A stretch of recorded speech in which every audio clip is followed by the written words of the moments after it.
welcome back to my channel, or welcome if this is your first time here. I'm doing another vlog today, what I eat in a day, and I specifically wanted to do today's video because it didn't really make sense for me to throw these things into my normal recipe video format. They are really easy snacks and meals for days where you either don't have time or you don't really feel like cooking.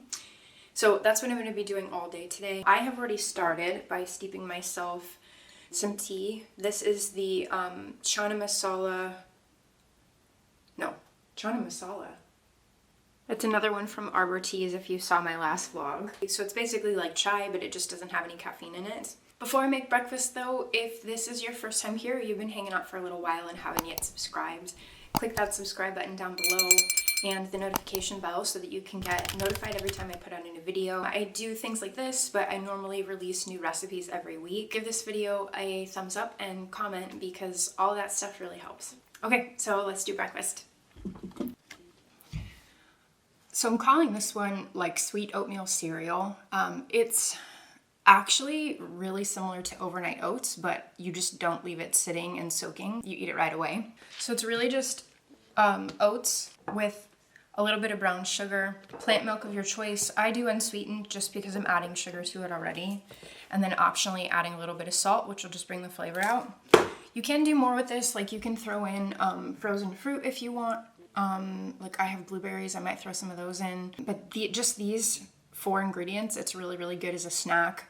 I'm having it for breakfast, but I typically have it in the evening as like a late night snack because it's a little bit sweet and is perfect for like an after dinner kind of dessert craving. I will put the amounts and the ingredients on the screen for every recipe that I show today. I also am going to be taking photos and putting a recipe card up on my blog, so you'll be able to find that through the link below as well. Even though I'm probably not going to be following the exact amounts that I put in those recipe cards, because normally when I make these, I don't measure things out. I just throw them together so that I can eat them as quickly as possible. It might seem a little bit strange to eat oats this way, but like I said, this is actually pretty similar in terms of texture, I think, to overnight oats. Funny enough, I've just started testing a few overnight oats recipes so that those I can make as formal recipes for the channel. And I'm calling it cereal because it is kind of like crunchier and has a little more texture than something that would have soaked for a long time. But they're really tasty. Oats can be eaten raw. The way that they're processed, as long as they're rolled oats like this, they have been pre-cooked and processed before they end up in the box that you bring into your house. So I'm gonna have this with my tea and I will see you for lunch. So I'm back now with dry, normal looking hair. I am going to be prepping lunch. This is a recipe that we have a cutesy name for. We call it Spicey Ricey. It is just rice with some spices. And not even spices, it's rice with sriracha, soy sauce, sesame seeds, and then you can throw corn in with it if you want. But it's another really easy throw together recipe. For this one, we always have rice pre-made in the fridge.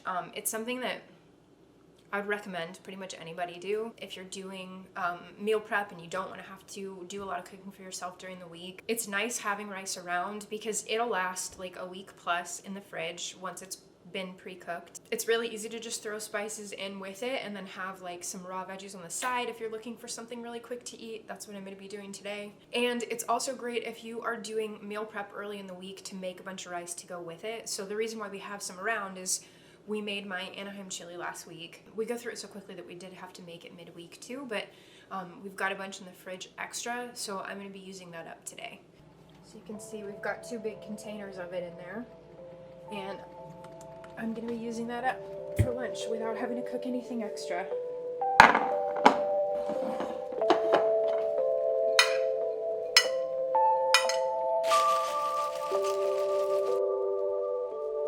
I'll also mention while that's heating up, this is short grain brown rice. I've got a recipe on my channel for how to make this. I feel like a complaint with brown rice specifically is that it can be mushy. This works with short, medium, and long grain brown rice. It comes out so that it isn't clumped together, it's not mushy, it has a lot of really great texture. This has been in the fridge for days now, and you can see that it's completely separated, doesn't stick to itself.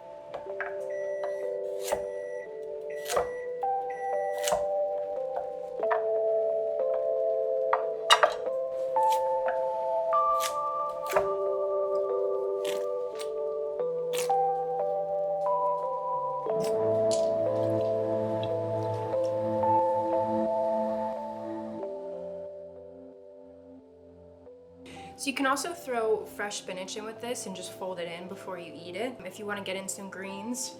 But I'm gonna go ahead and have this for lunch with some fresh carrots, and I will come back for a snack later.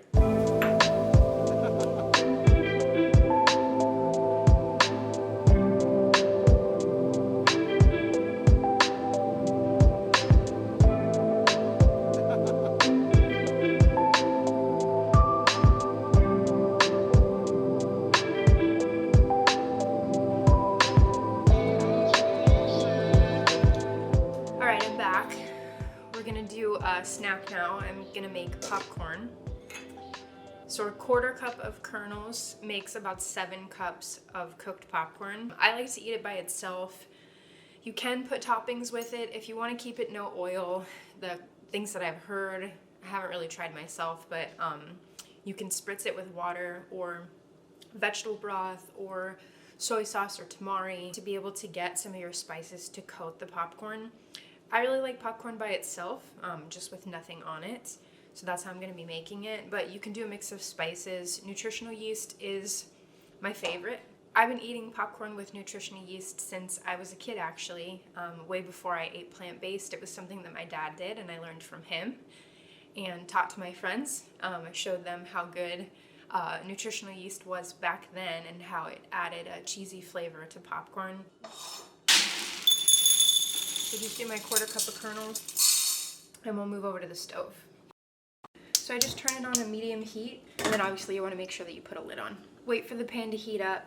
You want to make sure that you're moving the kernels every 30 seconds or so as the pan is starting to heat up, and then once they've started to pop, maybe every 10 or 15 seconds. What you just want to make sure of, since you're popping the popcorn without using, or you're popping the corn kernels without using any oil, is that they move so that they don't burn. If they burn on a side, they're not going to pop as easily. I really like pots and pans that have glass lids so that you can see what's going on inside them. This is a perfect example. You can just see what's happening with your popcorn while still keeping the lid on. It started to quiet down. I think I'm pretty close to taking it off the heat now.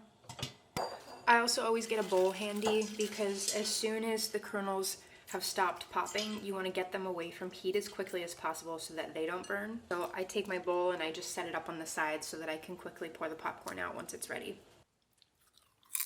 I really like to eat this just by itself. It's very crunchy and tasty. It's also only 31 calories a cup, which is amazing for the volume of food that you're getting. Not that anybody needs to be counting calories if they are eating a whole food plant-based diet. I'm gonna enjoy this and I will come back for dinner. All right, I'm back. I'm gonna start prepping dinner. So this one is a really simple pasta dish. You do have to cook the pasta, so you gotta give yourself about 20 minutes for it to boil and cook, but after that, it's just throwing some spices onto it. You can also do this with any kind of pasta shape. I'm gonna get a pot of water going. I guess the only thing to call out is you don't want to drain all the liquid. You're not adding a sauce to this, it really is just a mix of spices over the pasta. But you need to keep some of the cooking water that's gonna have that starch that's been released into it as the noodles are cooking, and that is what is gonna help coat your pasta with the spices. Also, since I'm in here getting stuff ready, I figure I'm going to pre-make what I'm gonna be having for dessert. I would really just have this as a snack. It's applesauce, homemade, uncooked applesauce where you just blend up some apples. I've actually got some older Fuji apples here that I'm gonna use for that. So I normally only make this if I'm doing a baked good where I will blend up apples to use as the base. If I have extra, I'll just go ahead and turn it into an applesauce and eat it. So to make it, we're just going to wash and rough chop 2 apples. I leave the skins on, but you could definitely take them off if you wanted to. And then I just throw them in a blender. And I haven't actually done the measurement on the water before. I'm gonna start with a 1/3 cup and see where that gets me. But you do want just enough water to turn it into, you know, basically like a thick, pasty applesauce and not super watery. So as little as possible. And then we just blend it up. Applesauce is usually baked. It is sweeter that way. So I added a little bit of sugar, but it's really good. So it'll definitely be better when it's cold. But that's it. As like a quick little snack or something to give to kids if you just want something sweet and tasty.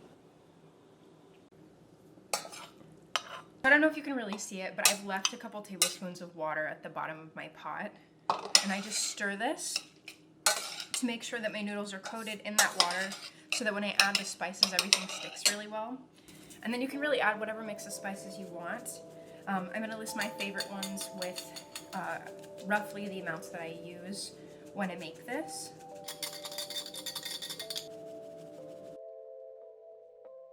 And again, it's probably hard to see, but the water, as I've stirred and added the spices, has basically steamed off or mixed in as I've coated the noodles. And then they're covered in spices. They're super tasty. This is like the best mix of spices. If you've watched my other recipe videos, this is kind of a spice mix that I add to a lot of my other recipes, so it just really goes really great over pasta. For dinner, my husband also made this salad that we're gonna share. It's just kale, spinach, cabbage, and he did a peanut ginger dressing today, so we're gonna have that. And then I've got my pasta right in the pot, super casual. So I'm gonna go ahead and enjoy those things. I'm gonna have the applesauce later. And that's it, that wraps up today's video. If you liked it, make sure you give it a thumbs up and subscribe. Comment below and let me know if you try any of these recipes, and I will see you next time.